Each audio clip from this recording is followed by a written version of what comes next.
Go blue, everybody. Next, 5 reasons why Michigan will beat Alabama.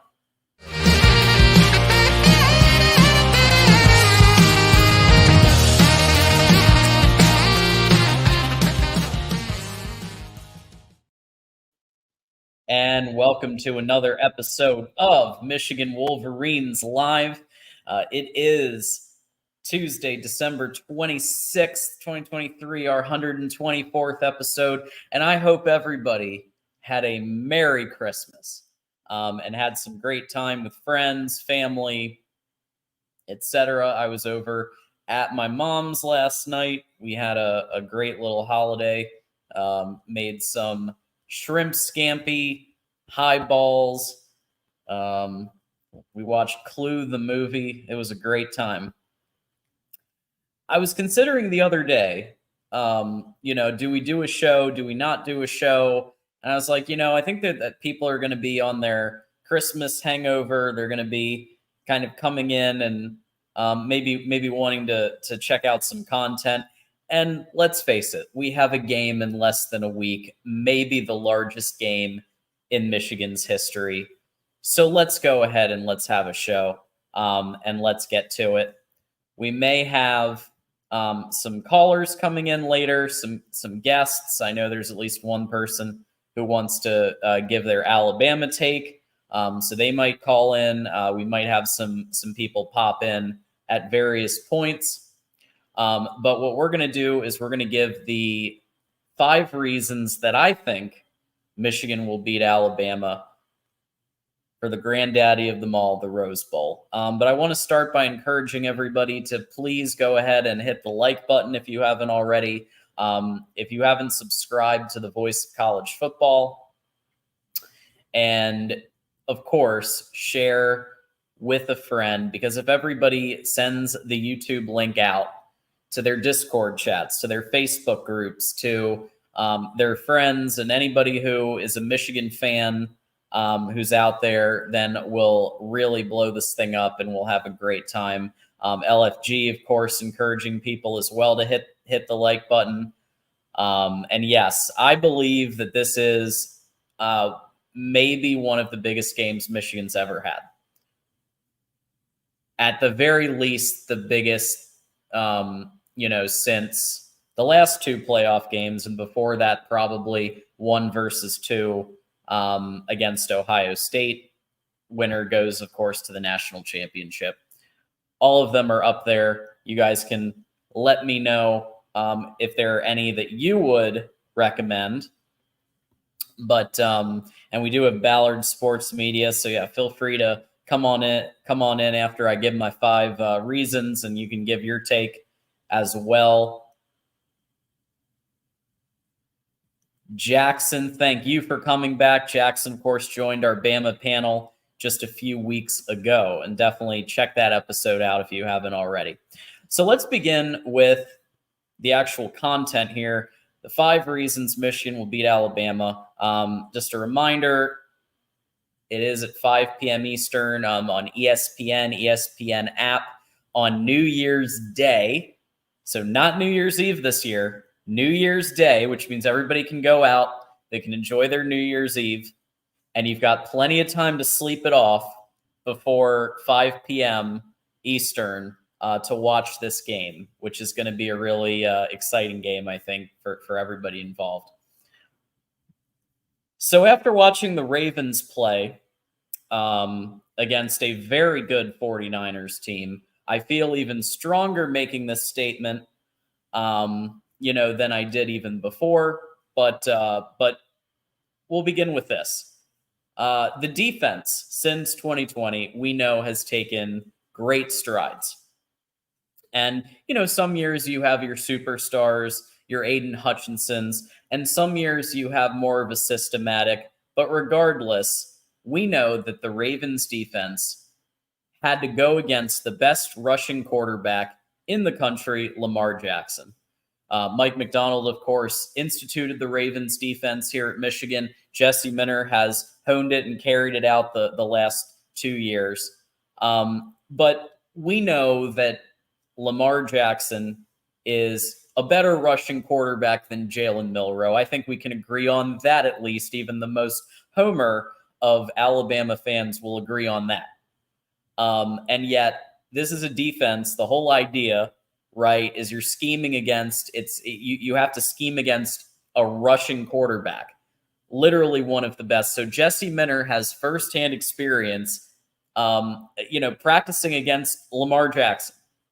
And so not only did they have that experience, but Alex Orji is currently playing Milroe in practice. And Alex Orji, I think, is pretty damn good as a rushing quarterback. I mean, you guys saw him against, Ohio State and that package against Ohio State. We've seen him at various points.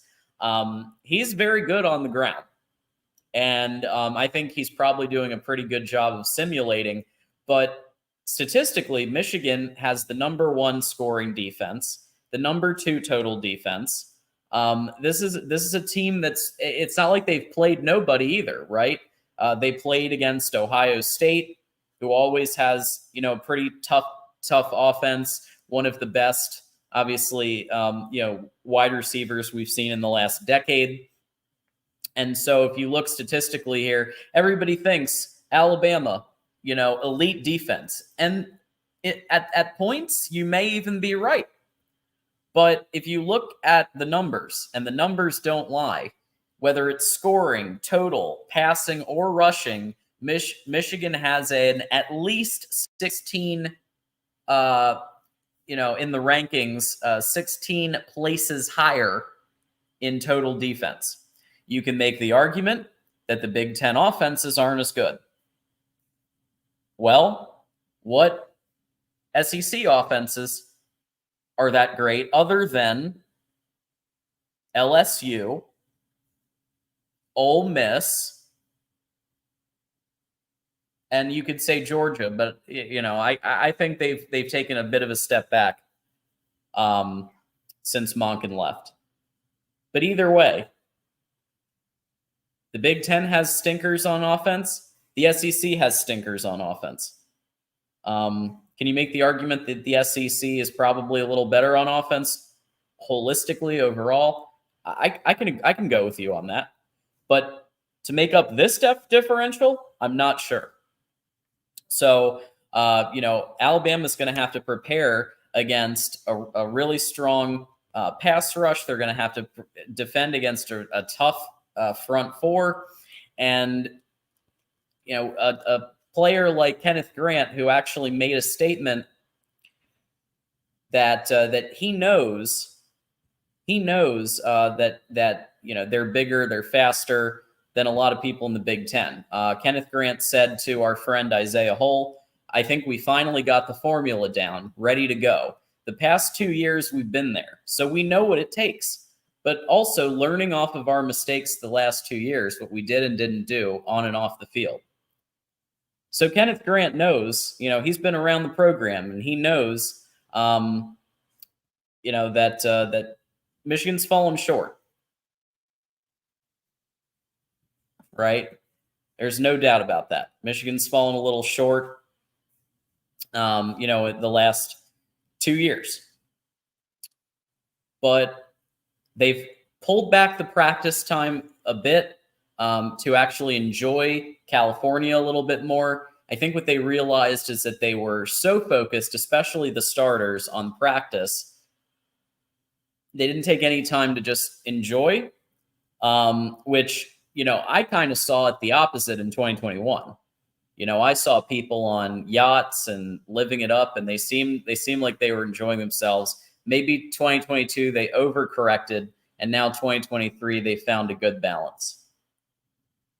So that's all part of the equation here. Johnny, thank you so much. Go Blue. We appreciate it. Yeah, I remember you were for PSU. I remember that. Yeah, what happened there? PSU. So anyway, the numbers here don't lie. And we're gonna follow this through even more with this. Michigan has one of the most experienced teams in the country with key playmakers that have returned that wouldn't have returned in previous years. See, what people need to remember is that with the NIL era, the One More Year Fund, this is a very different dynamic than your daddy's Alabama, your daddy's Georgia, right? Where they could just hoard all the 5 stars, and the other schools usually lost a lot of people to the NFL. Do people still go to the NFL? Yes, but more people are being retained because of programs like the One More Year Fund. Blake Corum would have been gone in 2015 if Blake Corum, same exact scenario, was playing in 2015, he'd be gone. He wouldn't have come back, I don't think. Mikey Sanders still. Obviously, some of these players like Will Johnson, I'm counting as a key playmaker. He's obviously not, at the same level of experience as a Corum or a Sanders still, but he's been a dynamic playmaker. Rod Moore, he's the reason Michigan has been able to make fun of Ryan Day doing his TikTok dancing instead of dealing with, Buckeye fans rubbing our noses in it for 365 days. So thank you, Rod Moore, because that was a pretty important play that he made. So Michigan is very experienced. And, some people will say, well, John, Michigan only has the 14th most talented team in the country.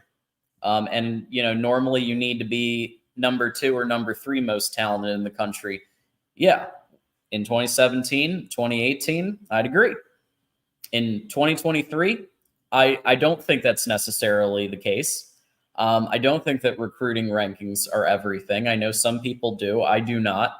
I think recruiting tells some of the story, and transfer portal tells some of the story, and experience and actually developing your players over the course of 4 years, 5 years. Michael Barrett, 6 years with the program. He's in his 6th year.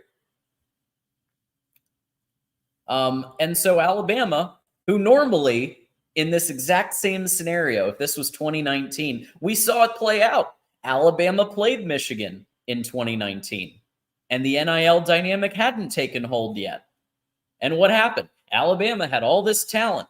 Michigan had some talent, got in Shea Patterson off the transfer portal.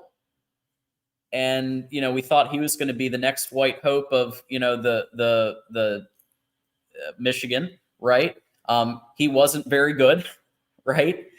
Which we found out, especially in the big games. I think he did well against the Indianas of the world, but against the top of the top, wasn't that great, right? Meanwhile, Alabama had everybody, right? They had Mac Jones, who was the quarterback in the national title winning team the next year.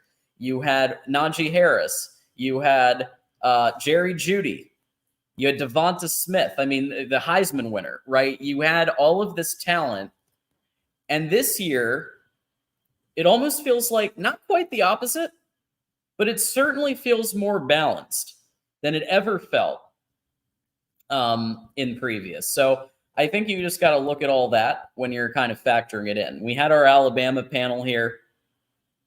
And, everybody's talking about talent. And Alabama's usually the number 1 or close to the number 1 team in terms of talent, in terms of recruiting rankings. But the tide is starting to turn. See, I just came up with that on the spot. The tide is starting to turn. Let's take on some comments.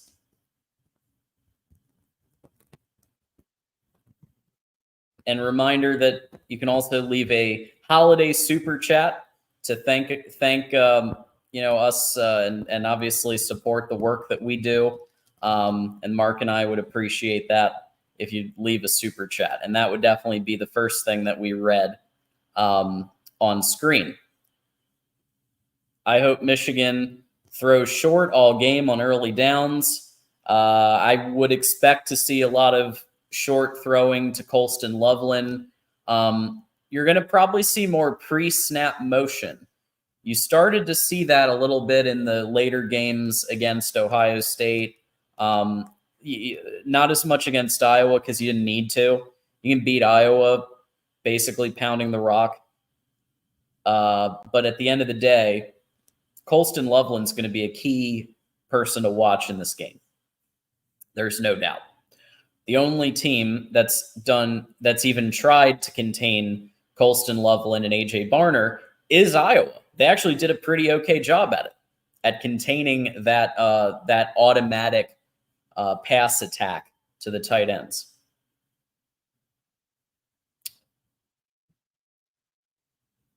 And of course, our friend Elvis Nation is here.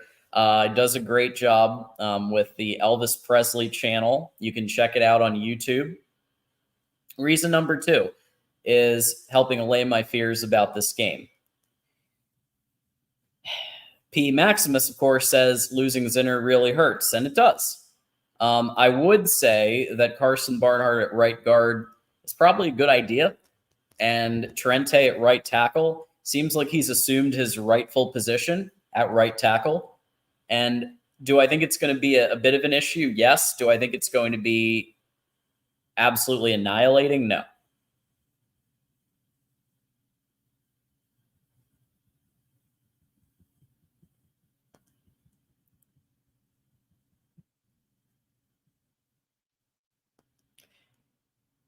LFG with more commentary. Michigan's chance to win is by attacking Alabama's back 7 through the air, not through a boring run-first approach. Well, we'll talk a little bit more about some of the strategies here in a bit. But certainly, I think you have a point that running it up the middle is probably not going to work against Alabama. Do you have to still do it a little bit? Keep them honest? Yeah. And are they going to use Corum if they need a yard to get a touchdown? Oh, yeah. Because Corum is an automatic 1 or 2 yards if you need it. So they'd be foolish not to run him up the gut if they're at, they need a yard to hit a touchdown. They're gonna run Corum. Okay. Yes. People enjoyed that. Okay. Let's actually go to this first. Please go ahead and support Voice of College Football by joining either the Patreon or YouTube membership or both, and help Voice of College Football out. Alrighty. So before we get to the next couple here, it looks like we have a caller, and I think this is Ballard Sports Media here. So let's go ahead and see if he is on. Chris, hey, what's up? With us? What's going on, John? How are you? Hey, it's great to see you again. I remember doing your show a while back, and it's great. I'm glad you could find a few minutes to come by. Yeah, I don't have all the time in the world. I am at work, but I did want to give some analysis and some thoughts on the game. Absolutely. So the big thing is, I think this will be a game that comes down to the line of scrimmage. You look at Alabama's defensive front against the O-line of Michigan. If the O-line holds up, I think you guys have a chance to win. Yeah, I mean, I think that you've got a point. The other side would point out, of course, Zach Zinner going down, against Ohio State. But I think they've done a pretty good job at patching that up by putting Carson Barnhart at right guard and Trente Jones at right tackle. So you think that Alabama's D line, do you think that they're as strong as in previous years? I think that in previous years, I mean, obviously we know what they were under Kirby Smart's defenses, and we know what they were under like Pete Golding and Tosh Lapoy that one season. I mean, there's been some decline, but I think for this year, I think it's been the strongest that it's been in a long time. And honestly, I think you have the best offensive line in Michigan. I think one of the best, at least, going up against one of the fastest defensive fronts in Dallas Turner, Chris Braswell, and If you want to throw guys out there like Tim Smith. Yeah, I mean, at least I think it's competitive. Whereas, when we think back to that 2019 game, and I think that the dynamic of, there was an NIL keeping guys for a fourth and fifth year.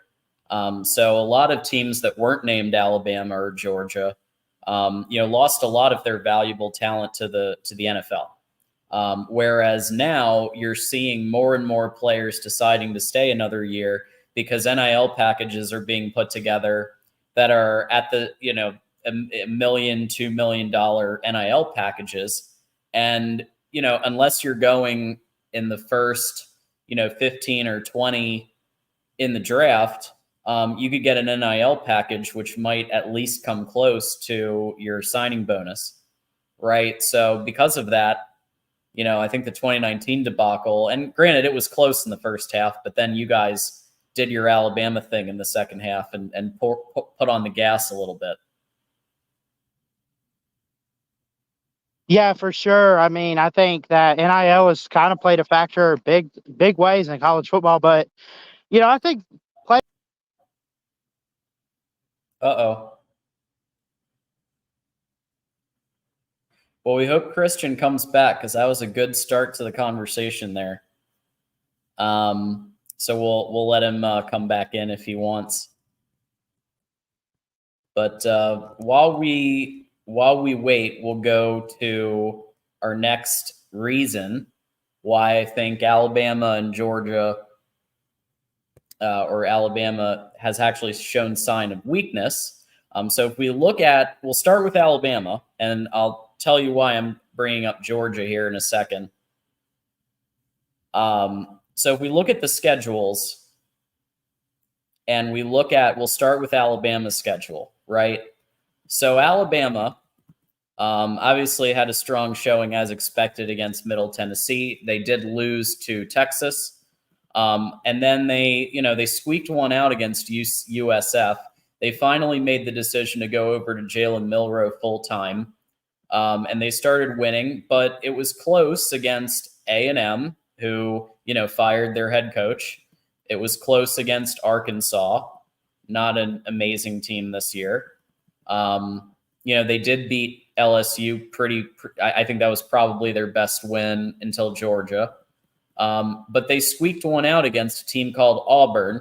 And you may say, John, but they beat Georgia, the then number one team in the SEC championship. Okay. Well, let's look at who Georgia faced off against. So Georgia also had a very close game against Auburn. Georgia also had a 9-point win against Mizzou and an 8-point win against the Georgia Tech Yellow Jackets. So both teams have shown signs that maybe they aren't quite at the juggernaut caliber teams as before. So a 3-point win against Georgia this year may not be the same as a 3-point win against Georgia in 2018, 2019. For some of the reasons that we've brought up before. But I think we've got Christian back with us, so we'll give this another shot. Hey, Christian. Hey, sorry about that. I backed out there. You're good. Yeah, so like I was saying, I do think it's going to be a line of scrimmage game for Michigan and Alabama. I think the defensive front for the Tide versus what Michigan has up front, I think is going to be the key, because if you can get to J.J. McCarthy, you'll slow him down. And if you can hold up J.J. McCarthy, Michigan will pick up. Yeah, that's actually a really good segue into our fourth reason why I think Michigan will beat Alabama. So J.J. McCarthy, as we know, has been injured the last 3 or 4 games, right? And so when healthy, and even if you look at overall QBR for the year, J.J. McCarthy is at an 89.3, which is number 3 in the country. Jalen Milroe, 83.6, ninth in the country. Now, Jalen Milroe didn't start the entire season. And so there's factors on both sides that kind of played in. JJ was injured. Jalen Milroe didn't start every single game. But when you look at what JJ is able to do when fully healthy, Christian, thinking like a defensive coordinator and thinking, what you need to do on defense to stop a quarterback that can really do it all. He can make any throw on the field. NFL, lasers into short windows. He can run it. I don't know if he's Jalen Milroe in terms of his running ability, but I think he can run it.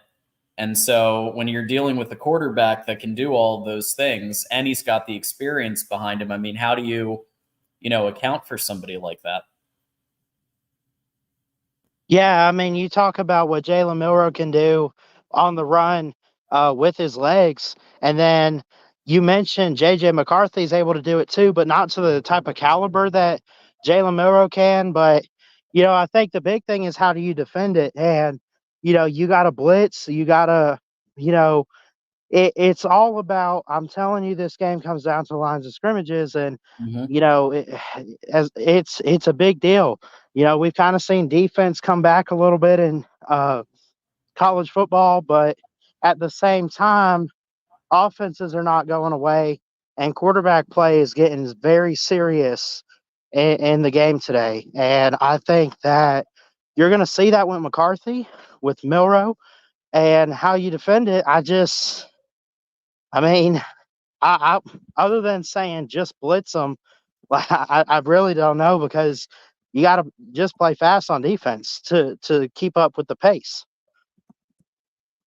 Absolutely. I think putting a spy on JJ would be another thing. Just watching for the run.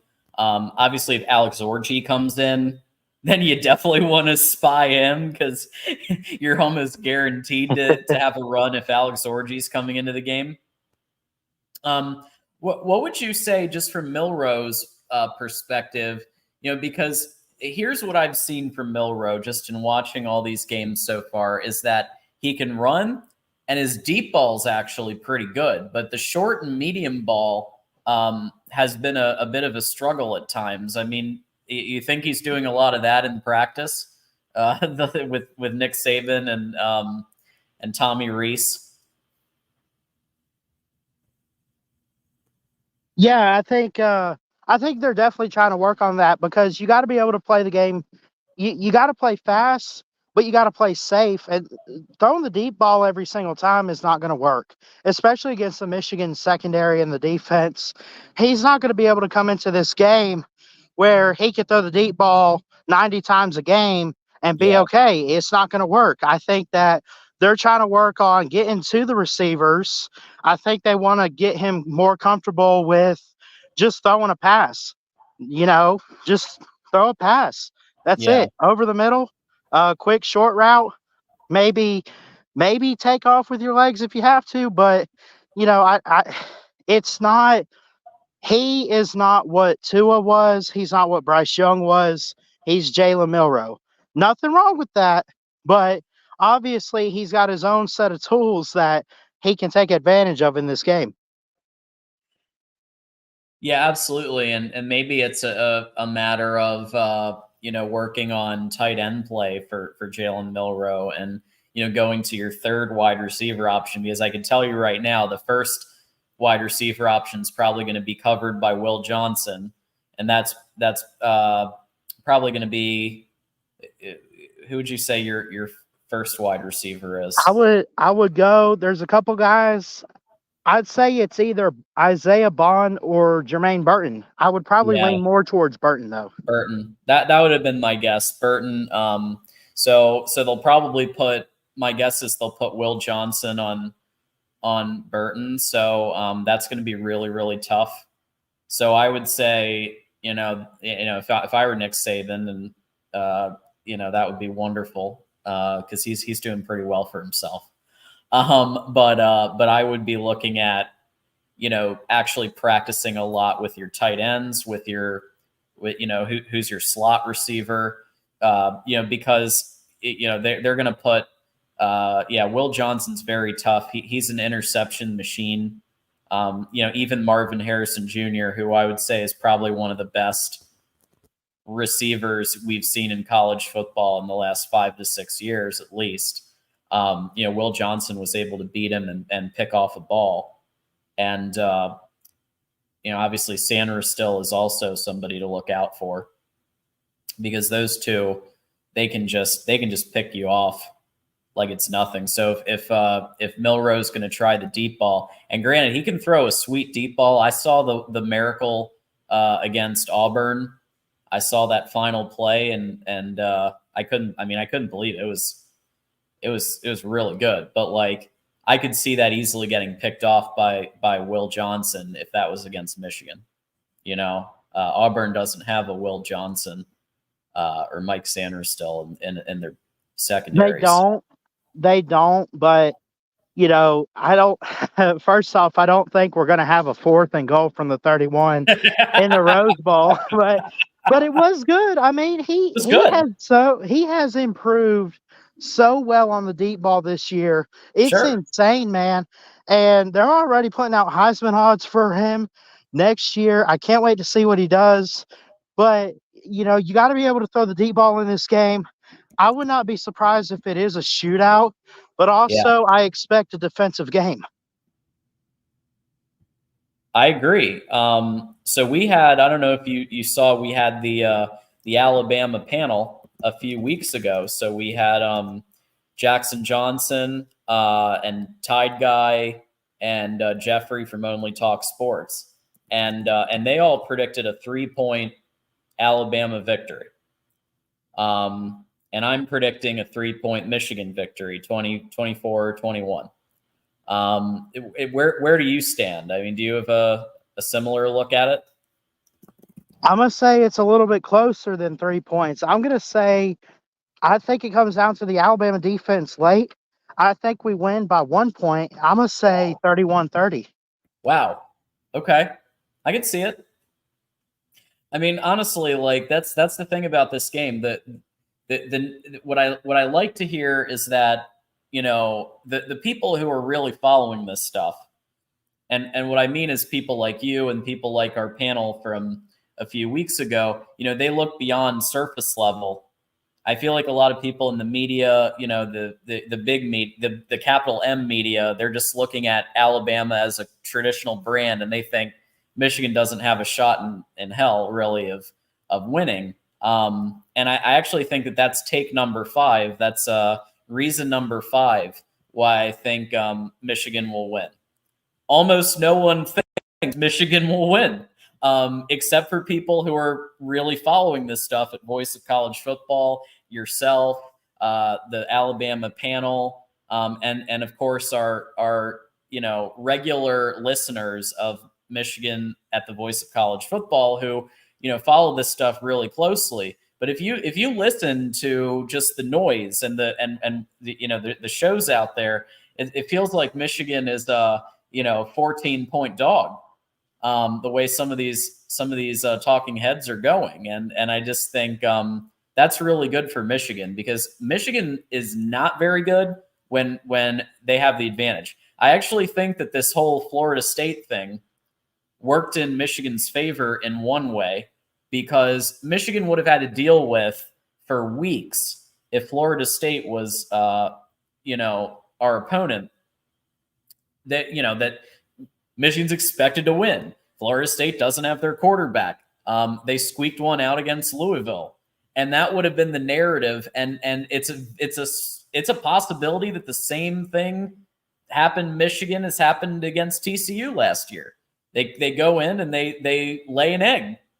Whereas here, this is Michigan's wheelhouse. People are counting Michigan out. They don't think they can do it. Everybody's talking about Alabama, Nick Saban, the GOAT. All of that's valid, by the way. He is the GOAT. Alabama's won a crap load of football games and a crap load of national championships, and so they should be taken extremely seriously, but so should Michigan this year, given what they've done. So, what's your take on that? Just kind of like, even though Michigan is technically favored, I think people are kind of looking surface level at the game and kind of thinking Alabama, is just going to come in and steamroll. I don't think it's going to be that. I think this is a different Michigan team. I know you've lost players in recent years like Aiden Hutchinson or whoever.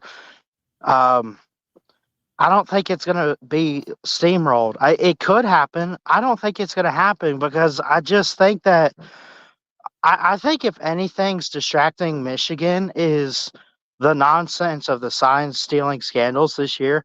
I think if they don't let external factors like that get in the way, they can compete. Outside of that, I don't really see an issue. I mean, I think these are two prolific offenses going head to head, and I think Alabama's got more questions than Michigan right now. I just think Michigan's been a more complete team, and this is even coming from an Alabama guy, so I'm giving you guys props here. Well, I appreciate that. And by the way, everybody who I've talked to who's a reasonable Alabama fan and Alabama journalist, says the same thing you do, right? Where, do I think that so obviously there's this whole narrative of, FSU, should have been in, and my view on it is actually that they made the best business decision they could. We saw Georgia just absolutely destroy TCU last year. And, it was just a subpar national championship in the ratings. And ESPN and Disney are ESPN's kind of hemorrhaging money. So they can't just like, they as much as I think that they want to just put in a 13-0, like if they followed the logic, then Florida State would have been in, because the only other team was 2016 OSU that was a non-conference champion who got in over the conference champion, but that was a 2-loss Penn State that year anyway. So I personally think it's a more exciting game, and I think you guys are going to give Michigan a much better fight than Florida State would have. So, we'll have to see now. Florida State, it seems like, is about to leave the ACC. So that's going to be a whole saga that we're gonna be watching. It'll give us, Christian, all of us, a lot of off-season content to talk about. For sure. Absolutely. So do you want to give everybody just let everybody know where they can find you on the internet? I've already put your links to your Twitter and your channel as well. Yeah, so you can find me, Ballard Sports Media, on YouTube. I got a Facebook page titled the same thing. And then on X or Twitter, it's at Ballard Sports. John, I got to get back to work, man, but I appreciate you having me on, and Happy New Year. Happy New Year. Thanks so much for joining, Christian. All right, that was Christian Ballard from Ballard Sports Media. You can catch him doing a lot of awesome content over there. Follow him on Twitter and subscribe on YouTube, and let's keep getting him bumped up in the subscriber count. So that's going to be my call to action today for Wolverine Nation. But back to kind of number 5. I do think this is worth a little bit more conversation here. I think people are remembering the 2019 game. They're remembering, Michigan getting whooped by Georgia in 2021. Those were very different teams. 2019 Michigan didn't have, this super experienced talent. They were running a different offense. They had Don Brown as defensive coordinator still. Alabama was pretty close to the best team. They probably should have been. They should have been in the playoffs that year, probably, and they would have been a contender with the talent that they had in that team. I believe they had 2 losses, and that was, I think, the reason why they didn't. But they had the talent for it anyway. And so when you go to this year, and 2021 Georgia also, you had Cade McNamara as the quarterback who, let's face it, he hit a ceiling in that game. We all know he had a ceiling. We knew it was coming. And he couldn't handle the rush. And JJ McCarthy comes in and scores a touchdown. You can argue it was against Georgia's second string. You can argue whatever you want. JJ got a touchdown on the board when Cade couldn't. And it was very clear at that point that JJ McCarthy needed to be the quarterback. And so when you look at the dynamic change from 2019 to 2021, and now here, where actually it feels like Michigan is up there with the SEC in terms of maybe not star right. I don't think we're ever gonna, honestly, I don't know if we'll ever tangle with people who are 5-star factories, because it becomes a bidding war, and Michigan doesn't do bidding wars. Michigan doesn't pay any upfront money that I'm aware of. I think they do cars. I think they do other types of things like cars, but I don't think that we're ever going to give upfront money to a 17-year-old until they've proven on the field what they can do. And then you work through the collectives and you do it the right way. But at the end of the day, Michigan's got the experience with some of these players. Blake Corum, Michael Barrett in his 6th year with the program, Junior Colson. These are experienced players who have been through it, and they know what it takes. Don't forget, we do have new merch in. Get your Voice of College Football merch in the merch store. And we have so many tremendous products for the entire family, your friends, your neighbors, your significant other, whatever the case may be. We've got athletic shorts, flags, future subscriber at the Voice of College Football shirts for the kids. Hey, some really nice slide-on shoes. I might go for those, actually. You got your sports bras. You got your denim Sherpa jackets.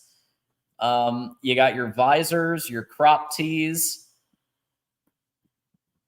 There's even Voice of College Football socks. It's cold out there in a lot of places around the country. Warm up with some Voice of College Football socks. Jigsaw puzzles, backpacks, gym bags, and of course, for the furry friends in your life, a Voice of College Football pet bowl for those furry companions of yours who are also football lovers, like Gizmo. Gizmo's a football lover. Might have to get this pet bowl here. We also do have Michigan merch. So check it out. Michigan football at the Voice of College Football. There is now a Rose Bowl t-shirt that our very own Joey Foster is putting out there for only $18.99. So that is a very good deal for just $18.99. Rose Bowl men's classic tee. And yes, you even have a Michigan pet bowl for the furry friends in your life. So definitely go and get yourself some merch at the Voice of College Football merch store. And it does look like our friend Moose has posted the link, and we appreciate that.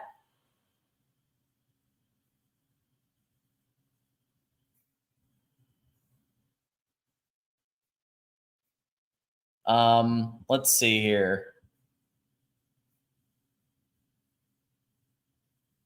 My significant other is my dog, and she's a brat. Thank you for that. We'll have to see if Joey can get that edited. He might be lurking in chat. He might not be. I think I'm gonna go ahead and wrap up. I know unless somebody's like dying to call in. We just had Christian who had reached out and asked me if he could be on, and I really wanted to have him on at some point. So let me know if we have anybody else dying to call in. I'll put the number. And yes, Dave's. All I know is this is a great comment. All I know is there best not be no Philly special. Yes, or as I guess you'd call it, the Ann Arbor special. And the file this away under never call this play ever again. All right, Moose, we'll put the link in here. You could call in just for a bit, and then we're going to toss it over to our friends at the Oregon Ducks live show coming up at 10:20 Eastern. Oregon Ducks live with Exploring with Ben and the gang over there. They are doing a holiday show tonight. So check it out, Oregon Ducks live. And last but certainly not least, and then we'll let in Moose here. Get your purchase smarter tickets at ticketsmarter.com. BIG for $10 off purchase of at least $100. BIG 20 for $20 off a purchase of $300. And we got joining us here Moose in the house. Hope you had a great Christmas. What's up, John? Merry Christmas, buddy. Likewise, go blue. Oh yeah, as always. Yeah, so I was just the Baller guy. He had some pretty good points to the game. Bama fans seem to be quite a bit delusional, though. They think I've heard one Bama fan say they were going to put 50 points on us on a defense that only gives up 9.5 a game. I don't see that happening, but I mean, I guess anything is possible. But I just think a lot of these Bama fans just got to get. I understand they have a very good football team, but I think they're underestimating Michigan a lot. I don't think they realize how good Michigan is as a football team, and I think it's going to be a lot closer than people think. I do say on defense, though, I just think Michigan has a big edge on defense. I know Alabama has a good front seven. I know they're pretty good. They got speed. It's just going to come down to if our offensive line can handle it, and I'm pretty sure they can for the most part. I know we did lose Zinner. He is our best offensive lineman, but that's definitely going to sting. But I honestly think both sides are going to get a lot of time to throw the ball. I think there's going to be pressure in the game. And I think, like I posted earlier, I think that whichever quarterback uses their legs the best and makes the most plays is probably their team's probably going to have the best edge to win, I think. Yeah. I mean, look, I think, like I said, I think this is actually in some cases, a better scenario than if Florida State had been in. Because if Florida State had been in, it would have been the same thing as last year. Michigan's expected to win. And so there's this weird energy lull that happens because it's like an expectation you're going to win, and and then you don't, and then everybody's disappointed. Whereas in this case, I think most casuals are like, "Oh, Alabama's gonna take care of this." They're just gonna roll over. Yeah, they're gonna roll over. People who are watching, are saying it's going to be probably some. Ballard said a 1-point victory. For Alabama. The Alabama panel said 3-point victory. And I think that reasonable Michigan fans have been saying a 3-point Michigan victory. I don't think anybody here that's really following it is saying that anybody's going to just blow away anybody else. Yeah. I don't think any fan of either team, if you've watched both teams play this year, honestly, with a straight face, thinks that either team is going to blow out either one. I don't see that either. I also think that just think about this though, John. I'm kind of glad we're not playing Florida State also, because also picking up for what you said, that's also true. But then there would have been another side to it. If we would have beat Florida State, they would have been like, "Oh, well, you beat Florida State. They're the easiest team. They're the easiest team, the weakest team out." Yeah. So that you didn't earn your national championship, or exactly. You would have had to hear that too. And nobody's going to say that we didn't earn it, beating Alabama, and then whoever wins the Texas-Washington game. No, I don't care who you are. I think people are going to remember that Michigan won this for the Big Ten. They would have been like, "Well, you beat a Florida State team that didn't have their starting quarterback. That's easy." Blah blah blah. Yeah. So I do think the committee made a really crappy argument for putting out. I think it was wrong to put it all on the quarterback. why Florida State wasn't in. I think what they should have said is top to bottom, Alabama's a better team. If you look at resume, you look at the teams that they beat, LSU for one, who had an amazing offense. Alabama took care of business against LSU.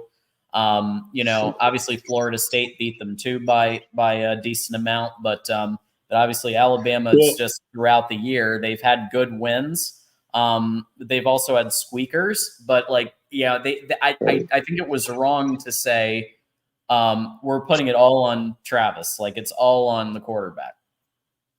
Well, I think they had to have a loophole, John, because when you leave a team out that won their conference championship and went undefeated, there's going to be a lynch mob waiting. If you leave them out, there's going to be a lot of answering to do. So that was their loophole. Like, well, according to the rules, if their quarterback is out, that leaves us, with the option to leave them out, not put them in the playoffs.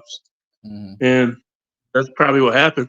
I think it was more of a money thing too. They were just trying to cover it up, because Alabama and Michigan in the Rose Bowl. That's huge ratings. That's huge money. So yeah, it is. And I mean just the idea of those two powers and those two brands going at it right. in Pasadena, you just can't beat that in terms of exposure. So right. Should be a great game, and I'm excited, obviously, to finally get to it because we've been talking about it for a month, and I'm glad we're on the home stretch now of finally getting to see it. Yeah, I'm tired of talking about it too. It seems like it's taken forever. It's only 6 days away now, so I'm just every day it gets closer, I'm getting more and more excited for the game. So should be fun. Hopefully JJ's 100%. He says he's 100% because we're gonna need him at 100% for this game, for sure. Yeah, I mean, he kind of said he was. I don't know if he said 100%, but he said he was good for the. Was it the Ohio State game or Iowa game? It was definitely one of those where he was like, "Yeah, I feel close to 100 now," or whatever. And then it turned out, that wasn't the case. He still played pretty well. In fact, extremely well at points against Ohio State. But Yeah. I think if he is truly back to 100, then it's going to be hard for Alabama to defend against that because you can't I feel a defend lot a perfect ball. Yeah, if he's close to 100%, I feel a lot better about the game than if he's only like 70 or 60. Yeah. Just like Ballard said, I think I've been saying it for a while, but I think it's whoever wins the battle in the trenches is going to win this game. Yeah. That's what I've been thinking for a while. Whoever wins the battle in the trenches, whichever defense can contain the running quarterback better. Like obviously we talked about this at the beginning, but Mike McDonald and Jesse Minter's defense. Right. This is a defense that goes against Lamar Jackson in practice. And we're watching now the Ravens just take off, and probably it could very well be a Super Bowl team. And, this is the defense that Michigan has. And it's gone against the best running quarterback in the country. So Jalen Milroe is not that. Let's just be honest. He's not. And also to follow up on that, like I told you before, Michigan has been they've been using Alex Orji as a blueprint of Milroe because they have similar styles, so in practice. So I don't think there's much difference. Obviously, he's probably a better passer than Orji, but I think the agility styles are pretty similar, so they're both pretty good agility. Yeah, I would say JJ's arm and accuracy is better than Milroe's, and Milroe's legs are better than JJ's, at least, with the injury JJ's been battling. That's definitely the case. But yes, so I take JJ anyway. Yeah. So a lot of Alabama fans seem like we're not we're not going to be able to contain Milrow when they've been practicing with our Orgy for weeks. I think we're going to be fine. Yeah. Yeah, that's really something. And Orgy, I wouldn't be completely shocked to see him in the game and see him throw a pass. Because nobody's seen it. I mean, when's the last time he threw a pass? Like the spring game 2 years ago? John, I think we're going to see a lot of plays we haven't seen in this bowl game that Michigan's got put away, stashed away for a rainy day. Yeah, Harbaugh said that they didn't use a couple of the plays that they had for Ohio State because they didn't need them. So there's at least 2 or 3 that are still on the board that we didn't use against Ohio State. You didn't have to use them against Iowa because you just pound the rock and beat Iowa. You know, obviously you're going to stop their offense. So, well, I'll let you go, John. I know you got to wrap up soon. So, go Blue and let's get that win. Go Blue, and everybody can follow Moose on Twitter. And we'll post that link there for people to check him out. You know, he does really well, especially with stuff on recruiting. He follows these recruits and watches what's happening really closely, and so it's really interesting to check that out when it comes to recruiting and other topics. Jason_Moose313. Let's see what else we got here. Orgy, the perfect scout quarterback. Absolutely. So the official thing he said was something like we used all but 2 or 3 plays.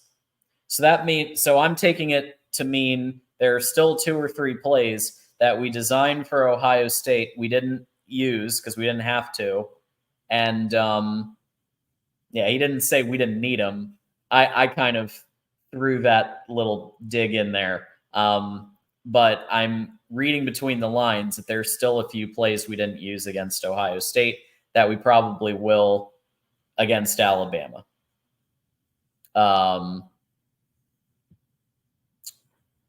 And there's some discussion about JJ and the draft. You know, I'm hearing that if he decides to go to the draft, he could be drafted fairly high. NFL scouts really like him. We had Seahawks scouts coming to, I believe it was the Ohio State game, and you know, I think there's a couple of teams that I think could really use him now, and he could walk right in and probably be the starter pretty quick. I don't like when people start game one. I think you sit like half a year at least, you know, and learn from a quarterback. You don't just go right into it's so different. You have to, I mean, there's so many things that you have to do. It's like the first day of school or the first day of a new job where you have to figure everything out. You have to figure out where, you know, your locker is and your locker combination. I mean, basics like that. You know, you have a whole new thing to have to learn, a whole new, you know, different rules, different, obviously different offense because everybody's a different offense unless he follows Harbaugh. Most likely he's going to have to learn a new offense. So, like, I think whoever takes him, please sit him like half a year at least, unless the starter goes down. So, you know, so he can properly learn. Mahomes sat a whole year, didn't he? I'm pretty sure he sat a while before he took over.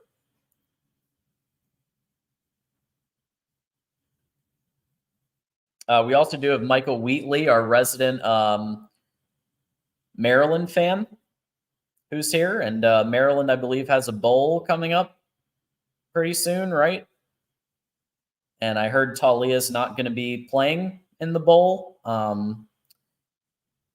So that combined with Josh Gaddis, I guess we'll see what happens there. But thank you for joining and for supporting as always. I appreciate you. Let's see. Yeah, he sat a full year. Yep. So this is another thing. We've discussed this a lot about Harbaugh signing. I have said, I've put it on video, that I don't think Harbaugh's coming back. And that was before this video was done before Signalgate or Spygate or whatever you want to call it. I just don't know if he's coming back. It feels like the perfect storm, especially if he wins the title. He's gone, and he should. He should go back and go to the NFL and try to win a Super Bowl. He could be one of only a handful of coaches ever to win a Natty and a Super Bowl, right? Pete Carroll, Jimmy Johnson. There's not that many, and he could be one of them. So I think if he's going to wait to see if he wins the Natty. If he wins a Natty, he's probably gone. If he doesn't, there's a chance he comes back. But with Sharon Moore waiting in the wings, I think they've got a good succession plan now. And then JJ could come back. There's actually a possibility that JJ and Jim Harbaugh go together to somewhere. That's with the jobs that are open. It's not outside the realm of possibility that JJ goes with Jim Harbaugh to the NFL. They go together. So I think they're going to discuss what they do, and they're probably both either going to stay or go together. That's what I think. No, I haven't even discussed it because I'm not even dignifying it. But now that you've brought it up and you're a loyal commenter, I'll mention it. We don't want no Brian Kelly at Michigan. No.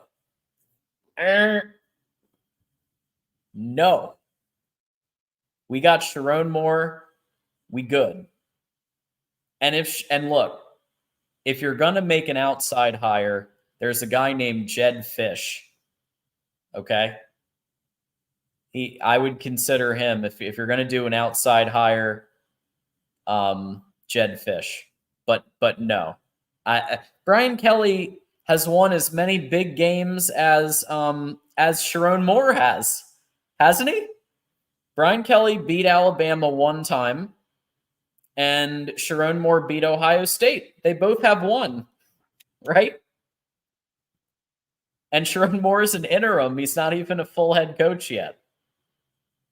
So I would say Sharon Moore is probably the more preferable candidate. The only reason they'll go Jedd Fisch is if Sharon Moore gets a year ban. And they can't, so if Sharon Moore gets a year and Harbaugh's obviously gets a lot. I don't think he's getting a year. But who the hell knows with the NCAA? Who knows? I mean, they finally just gave the letter for Burgergate. So they probably aren't going to even give the letter for months still for this Connor Stallions. But from what there's actually some chatter that there may not be a lot from the Connor Stallions stuff because they don't have proof that anybody else really knew beyond Connor Stallions. And if that's the case, then, there is the possibility that the punishment isn't as severe. So I think it's either Sharon Moore, unless he gets a year off, at which point it's going to be probably Jedd Fisch. Yeah, and people are commenting about Brian Kelly's TikTok and recruit videos and my family and all that kind of stuff. And aside from all that silliness, as a actual coach, I don't like his culture. I don't like the culture that he built. I don't like just the lack of winning, like big games. He wins the games he's supposed to. He's James Franklin, basically. I mean, he's Jim Harbaugh before he started winning against Ohio State. So I don't really, he did beat Alabama one time. So there you go.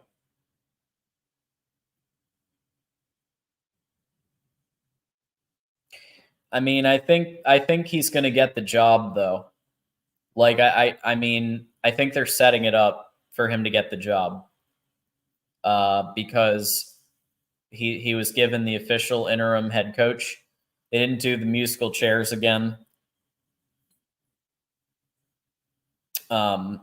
He beat Ohio State. That probably sealed it.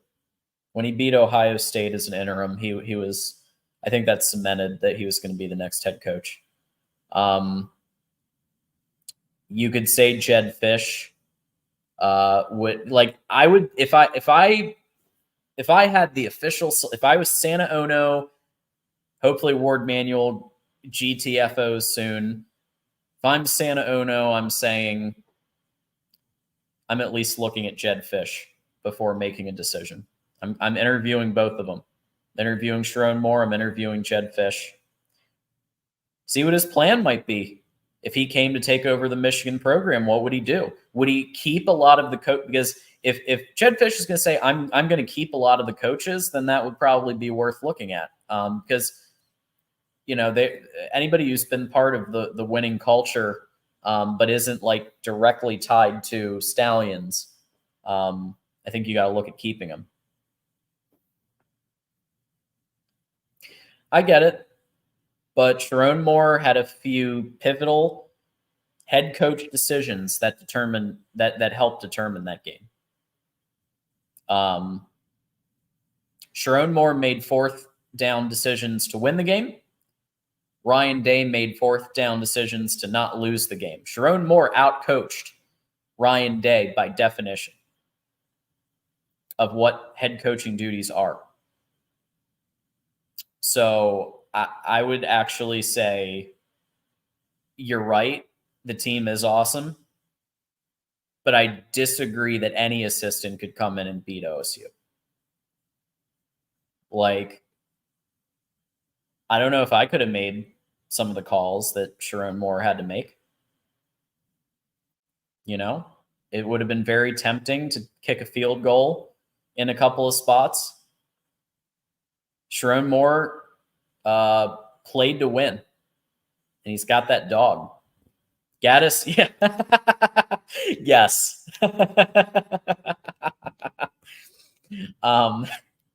I think you're probably right.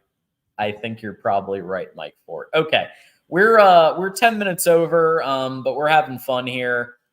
So here's what we're going to do. We're going to encourage everybody to go on over to Oregon Ducks Live in about an hour and 10 minutes and check out Exploring with Ben and a cast of characters at Oregon Ducks Live. It looks like they're going to be doing a call-in show, just like we did. We had a little mini call-in show. So they're going to do a call-in show for the Fiesta Bowl. Oregon Ducks Live, which is going to be at 10:20 p.m. Eastern. So about an hour and 10 minutes from now. My name's John Diadamo. I just hosted for the last hour. You can follow me at John Diadamo on Twix, which is here. Looking for some more followers. As always, go ahead and give me a follow if you haven't yet. I try to give good takes on all kinds of things, including college football, including Michigan, obviously primarily, but also talk about other random things too. But it's usually college and NFL. Tom, no big deal. No big deal. I appreciate you coming by tonight.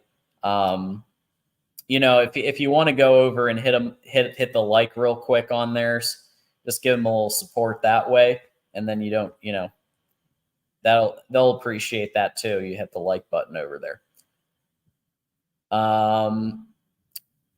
Great show, John D. Go Blue any which way. Okay.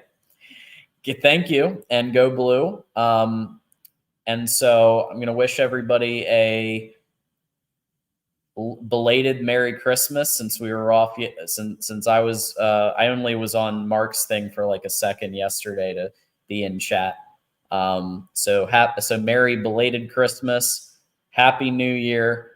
We are going to be back for Michigan post game live right after the Rose Bowl. So I will be doing a Michigan post game live. I'll have to see if Dre is around to do that again. Either way, we'll probably take calls. Win or lose, we'll be here giving you the insight and analysis that you're looking for at Voice of College Football. All right. Go over to Oregon Ducks Live. Let them know John sent you. And until next time, John Diadmo saying, go blue. Happy New Year.